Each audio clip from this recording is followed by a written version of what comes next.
Assalamualaikum warahmatullahi wabarakatuh. Kembali lagi di channel saya, Hesa Putri dengan NIM M20020019. Saya mahasiswa dari program studi Sarjana Kesehatan Masyarakat semester 4 Fakultas Kesehatan Universitas Megabuana Palopo. Pada video ini tujuannya sama dengan video sebelumnya, di mana ini merupakan pemenuhan tugas mata kuliah manajemen data. Untuk itu, mari kita sama-sama simak videonya. Melanjutkan video pada kali ini, saya akan menjelaskan mengenai analisis data, kemudian interpretasi data. Berbicara mengenai analisis data, menurut Hastono tahun 2001, analisis data ini merupakan kegiatan yang sangat penting dalam suatu penelitian karena dengan adanya analisis data ini dapat mempunyai arti atau makna yang dapat berguna untuk memecahkan masalah penelitian. Kemudian analisis data bertujuan untuk memperoleh gambaran atau deskripsi masing-masing variabel, membandingkan teori dan menguji teori atau konsep dengan informasi yang ditemukan, kemudian menentukan adanya konsep baru dari data yang dikumpulkan dan mencari penjelasan apakah konsep baru itu yang diuji berlaku umum atau hanya berlaku pada kondisi tersebut. Itu menurut Hastono tahun 2001. Dalam analisis data itu perlu mempertimbangkan hal-hal sebagai berikut. Yang pertama, jenis penelitiannya. Kemudian yang kedua itu jenis sampel. Ketiga itu jenis data atau variabelnya. Dan yang keempat itu analisis mempunyai posisi strategis dalam suatu penelitian.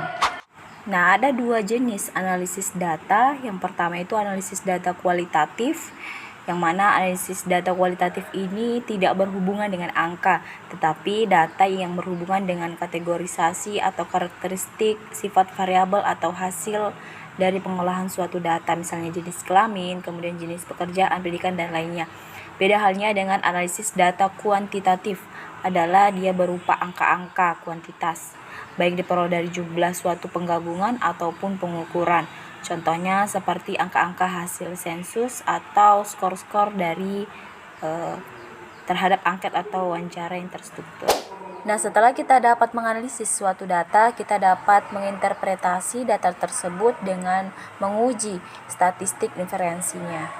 Nah, di sini ada beberapa uji statistik inferensi yang digunakan. Ada uji regresi linear, kemudian uji regresi, uji data normalitas, uji Chi kuadrat, uji beda T, uji Kruskal-Wallis, uji data homoskedastisitas, uji reliabilitas, pengujian validitas, uji faktor analisis, uji regresi kovariat, uji analisis of covariance, analisa HLM, dan uji analisis struktural equate model.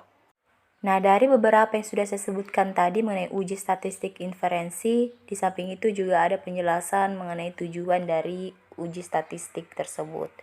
Kemudian cara interpretasi data itu seperti apa? Seperti yang sudah dijelaskan sebelumnya bahwa interpretasi data itu cara menggabungkan analisa tersebut dengan beberapa variabel yang terikat.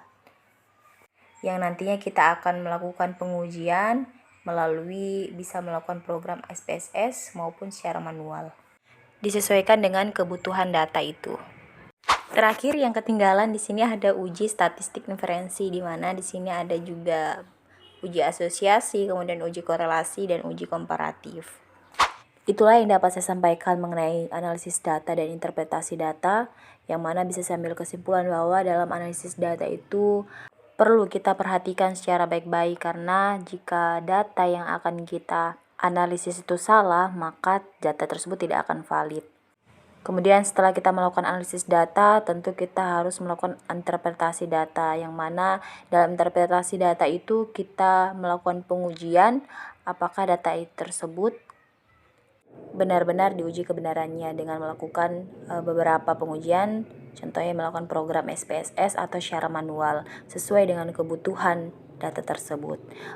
Sekian yang dapat saya sampaikan. Jika ada kata-kata yang salah, mohon dimaafkan, baik materi maupun apa yang saya sampaikan itu masih kurang, mohon dikoreksi. Sekian dari saya, wabillahi taufiq wal hidayah. Wassalamualaikum warahmatullahi wabarakatuh.